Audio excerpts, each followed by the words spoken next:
don't they? Guys, how are you? They're covered from last year.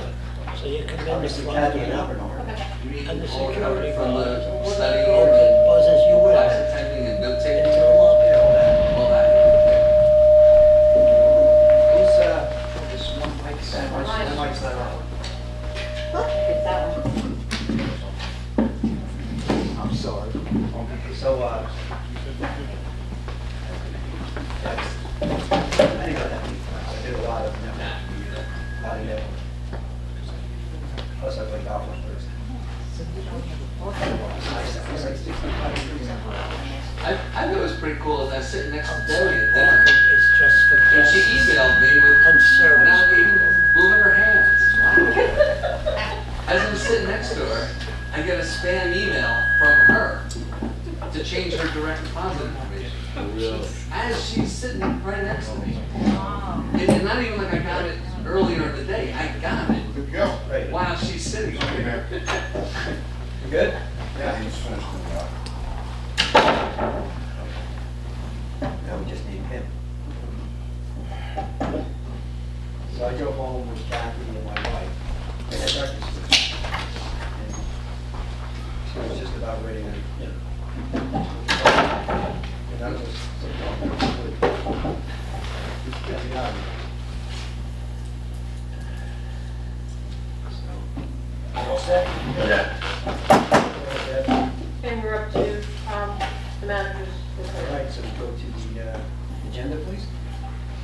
Okay, first up, I have our CFO, Mr. Mangan, is going to talk about the 2023 best practices inventory.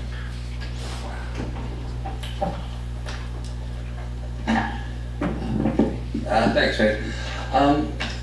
The best practices inventory is something we do every November. Just give me a minute to give you a refresher on what it is, in case anybody's forgotten or anybody from the public doesn't know. This came about in 2010. What the state does is the state sends us a list, an inventory of what they consider to be operational best practices. And then we have to check off how many of these practices we follow. And every municipality in New Jersey does this. If you don't follow enough best practices, or what the state considers best practices, they do reduce your state aid. Okay. For us, this year's best practice inventory, there were there was a total of 42 possible points. We scored 36 out of 42, which is an 86th percentile, and no limit, no loss of state aid. Hackensack has never lost state aid in the best practices checklist. Like I said, we scored an 86% this year. Last year was 85%, which is pretty much where we hover. And of the 36 questions, we answered no to 8 of them. Okay. So what I'm going to do is I'm just going to run through the categories of what the 8 no's were. Okay. And this is the same thing we've done every year. Okay. No would be a best practice that we're not following. Okay. And by the way, we're not following, or weren't following at the time we did the inventory, which was the beginning of November. Okay. Now, since then, if it's been corrected, it'll show up on next year's inventory. Okay. All right. First one is multi-factor authentication for our network, which is in the works. Another one is we don't have a policy of considering hybrid vehicles when we make vehicle purchases. Another one was, and we found out that the surety bond held by the tax collector is too low. Now her bond is up for renewal, so we'll be increasing that. That'll be taken care of. Okay. Another one was if you've updated your personnel manual in the last 3 years, which is being done tonight, but wasn't at the time of the inventory. We got cited for not having an anti-nepotism policy, and let me just say that although we don't have an anti-nepotism policy, we do follow the recommended procedures for anti-nepotism. Okay, another one has to do with the way we follow procurement for insurance. We take a bid exception for insurance, and the question was, do you follow all of the paperwork requirements? And we haven't done that. We'll do that going forward. Likewise, another one talks about our broker for health benefit coverages. Do we procure that through competitive contracting? And we haven't done that in the past, but we will be doing that starting next year. And the final one has to do with our labor contracts. We're required to file all of our labor contracts with PERC, the Public Employment Relations Commission. That's been done. But they also want a financial analysis of each contract. That hasn't been done. And to be honest, I've talked to every city manager I've worked with. The financial analysis is a massive exercise, and we have 9 labor agreements. Okay, truthfully, I've never seen the benefit for it, and it's something we haven't done. Okay, it's also something that doesn't benefit anybody other than the state. But okay. That's the best practices inventory for 2023. It'll be posted on the city website tomorrow, just like it has been every year for the last 7 or 8 years. Okay, and if you all have a copy of it in your packets, if anybody has any questions, be happy to handle that. Any questions? No, but everything was okay. Okay, We got like about 86%? 86%, yep, and no loss of state aid. Okay, all right, thank you much. Thanks. Thank you. Thanks, Jim. Happy holidays. You too. Happy Thanksgiving. We'll see you before Christmas. Next was just referenced by Mr. Mangan, there's a resolution on tonight for the new and updated City of Hackensack Personnel Manual, which will be approved tonight and then be distributed to all our employees. Number 3, there's a resolution, is a resolution for a change in an ordinance regarding Spring Valley Avenue. The change is to increase the truck tonnage limit to 4 tons, or decrease it, I should say, I assume, so that there's a 4-ton maximum from Main Street to the Spring Valley, to the Maywood border. Number 4, there's a resolution on tonight for the reappointment of Municipal Judge Roosevelt John. And number 5 is a change in the ordinance for fire prevention fees. This ordinance and the fee list hasn't been updated in over 5 years. So I've been working with Deputy Chief Annunziato, and we've changed the fees going forward. Again, there hasn't been an update in 5 years, so we're coming up. We did an analysis with surrounding towns, and we're still, even with the update, our fees are still well below most of the surrounding towns in the area. Last but not least, is our CSO and stormwater parks update. I'll have our city engineer, Chris Wheaton, come up.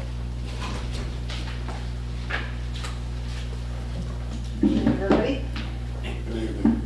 Before we start, I just want to recognize Chris received Chris and our engineer from Suburban, Aaron, both received awards at the League of Municipalities for the work we're doing on our water maintenance systems, our underground systems, all the stuff that's going on in the sewers. And we wanted to congratulate you in public on that. Great job to the city, great job by Suburban getting, and Aaron getting that all done, so thank you. Congratulations. What's in there about it? Thank you for that. I'm just a big player though in that whole project. Obviously the city council has taken great strides in it's a team effort for sure, great strides in its flood mitigation and sewer overflow projects.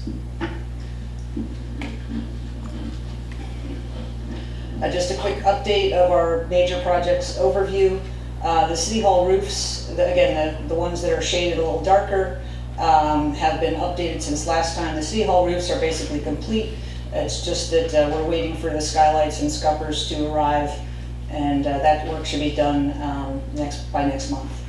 And the other change in this is Polyfi Park has moved into construction, and its anticipated finish now is in January 24. Our active CSO separation project right now is the Anderson Street drainage area. The test pits have been completed.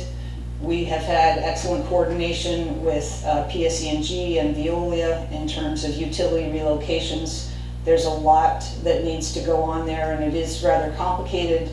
Public Service has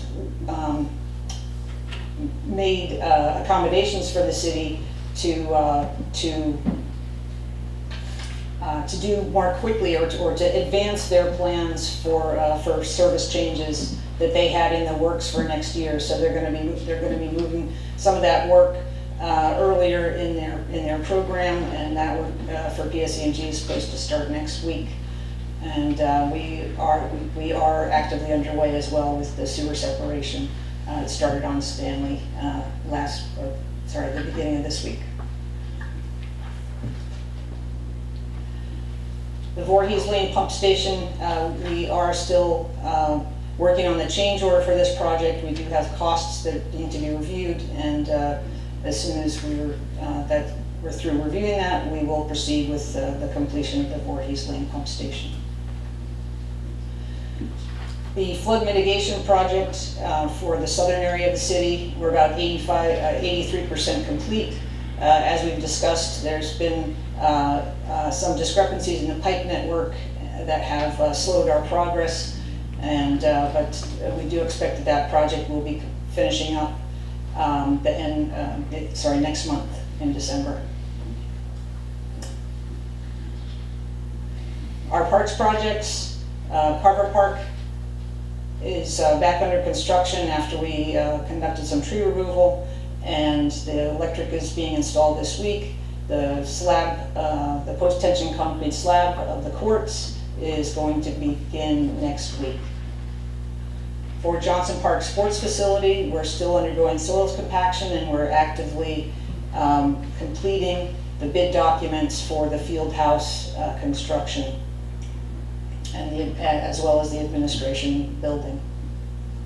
Polyfly Park, as I just mentioned, is underway. We've notice to proceed has been issued, and that's a fairly quick drainage improvements project there.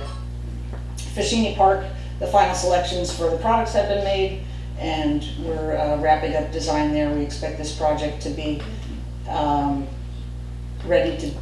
bid documents to be completed in the coming weeks in December. The paving projects are complete. This is just a summary of the last roads that needed to be where restoration needed to be completed by PSE&G, and so this year's paving projects are done. Other projects include the upgrade of signals at Summit and Passaic, and Beach and First, and Central and First.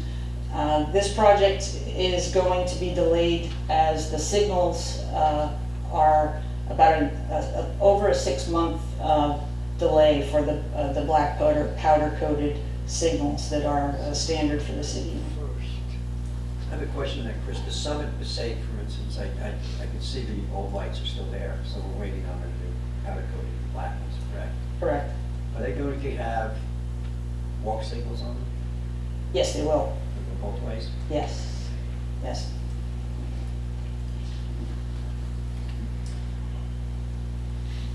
And our City Hall offices project is making good progress. All of the interior framing has been completed. The mechanical, electrical, and plumbing installation has begun, and we do have a conforming schedule now for the completion of this project in March of '24, which is what's expected for the project. And we're still undergoing the site remediation for the fire department headquarters. We're now in round 3 of the injection and recovery process there. And as the mayor stated, the city was recently recognized by the Society of Municipal Engineers for two projects that we've been discussing routinely here, the long-term control plan implementation, which is the CSO and separation projects, as well as the flood hazard mitigation closed circuit television contract. So kudos to all of you for this excellent work. Excuse me, Chris, the picture before was City Hall or was the building department that's gonna be in the air building? That's building. This is the building, this is the first floor of John Earl, yeah, the building department.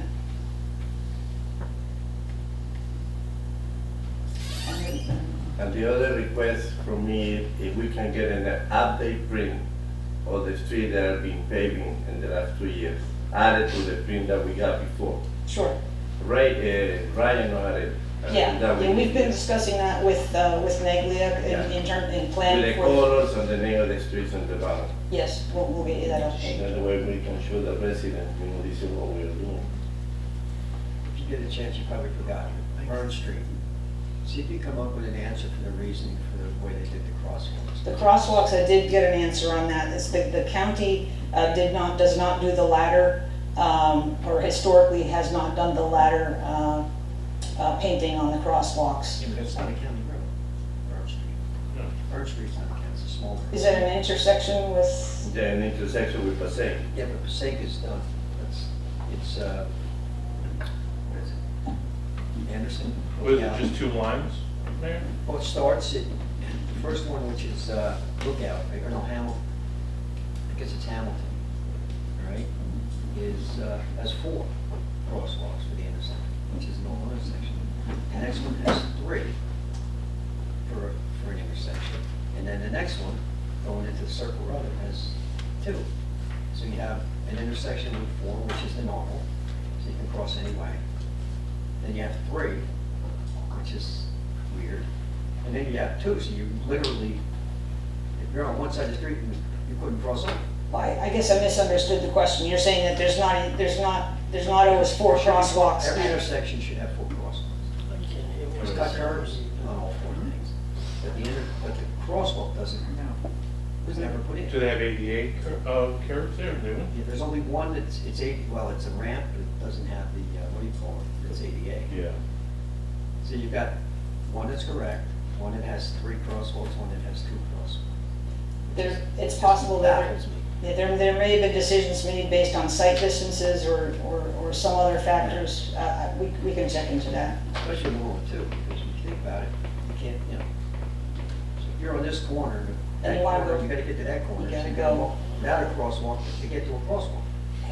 That happened in Passaic and First Street, where the lady got killed. There was no crosswalk in there, Well, right in the traffic light. Passaic and Summit, when we got killed there. That's why I asked if there's a crosswalk at the walk signals. I'll look into that now. Thank you. Thank you. That's all I have there. All right. With that, we open to the public. Need a motion? Offer. Second. Roll call. Councilmember Von Rudenberg. Aye. Deputy Mayor Canestrino is absent. Councilmember Daglia. Aye. Councilmember Carroll. All right. Mayor LaBrus. Aye. Anybody from the public would like to speak, now would be your time. Please come forward, you can into the clerk, you have 3 minutes. Good evening, Bridget. I received a violation notice to my home about a vehicle that's in my driveway but on the grass. I went to talk to the gentleman who actually, I guess, typed this up, taken a picture, and I was asking about the ordinance because all it just says is number 3, grass, lawn, and landscape areas. May not be used for parking, but my driveway, it's the extension of the driveway is where the car is at. So I'm just trying to figure out how parking on the extension of the driveway, even though it's like a patch of grass there, how is that parking on the lawn? And when I was asking him for a more defined answer, he couldn't give me an answer. He gave me someone else. This ordinance, I guess, is from number 15 from 2008. So I was trying to just get an answer about the driveway where our cars are parked and then the grass patch, which years ago used to have a actual garage, a detached garage from the home. So when I asked him about the actual ordinance, he couldn't give me an answer to this ordinance of why, where the patch of grass is at, the car can't be parked there. That's what I was trying to find out. So I was sent down to DMR because that's what they told me, to go there to get my answer. And then the gentleman who works for DMR was like, no, you can't come here, you gotta go back to the zoning. Sorry, stop the clock. Okay, Get the Do clock. you remember who sent you there? yeah, I do. All right, see me after. Yeah, I do. DMR has no involvement. That's Exactly. a city There's a issue. plan. So I was just, I understand what you're saying, and I was trying to figure out why I would get the answer to go DMR. So I went to DMR, and Right. he said to me, I don't have nothing to do with that. No, they have nothing. Yeah, and he couldn't give me a defining answer onto why you can't park where the driveway is at onto like that Was there a grass. reason the car was parked there, or was it an emergency situation? Or was it- Well, the car is an old car, it doesn't run anymore, and we're trying to get rid of it. I was trying to get like rid of it by the junk people and stuff. But now since they are working on our street, we didn't expect that. Right. The actual guy who is the foreman said it came early. And now the street is tore up and open, so he can't get in there to get the vehicle. So I was trying to make sure it gets removed by at least December 1st. Can you find out who? Yeah, no, I do. originally? Yeah, so What was the ordinance again that you stated? it says ordinance 15, 2008. We just looked it up and there's not, can I look? Yeah. Give it to her first. But she's got the code pulled up, so we were looking for the ordinance to see what the And ordinance when I was actually asking said. for him with the final answer to try to understand where my driveway is, it's an extension. What is it? It's the old property maintenance code. We have a So new heavy one property done. maintenance, so this is towards the That back. had to be building, It's like, right? the picture is like, the Dean do it. picture is right No, I there. think it. If you look at the picture, What? Oh, no, no, James. Oh, yeah, he's in building. He's in Yeah. building. Yeah, so it's going in the old ordinance, we don't use that. We don't use that one. you see where my driveway is at? on that Yeah, I picture? mean, it's not a fight, it's just a notice to abate. Right, No, but the thing is, I think that's the extension of the driveway. illegally And it's the parking a patch, car right? on her property or something. So I'll move it. I mean, I don't have a problem moving it. I just was trying to get a more defined answer to why. That's what I was trying to find. Yeah, if you guys can't figure it out, let me know, I'll take a closer look yourself. well, yeah, but they did the entire property maintenance. Yeah, I mean, it's now online, you can now find So it it's on. not, 2-3 times because my. We'll look into it, and also just keep in mind that that's just a notice of violation. It's No, not no, no, a it just says, I mean, I was trying to. Basically a warning. But they came to Stanley Place and then tore up Stanley Place, so now it's all open, so what? Any park. Right, you can't park there, what tow truck you doing there? So I just said, let me just come and ask them the question about, the code and the defiance. So like I said, he sent me the DMR, and I did look at it. You got it last. I know why they sent him to DMR. You said they saw it. Yeah, because DMR is the one who worked on the code. So. no, but this is property maintenance code, not the zoning code. Oh, Yeah, it's not okay. zoning. That's, I'm just trying to have the whole. that's why we were trying to figure out what we were talking about, because the ordinance didn't make sense. As I'm No, I wrote it down. Oh, I'll email you. all right, thank you. I gotta go home and finish my Thanksgiving. Happy Thanksgiving, everybody. Happy Thanksgiving, thank you. For that reason, they don't get a CO. Come on up, just, I told you, Amy, that's all they want. And they got through all that.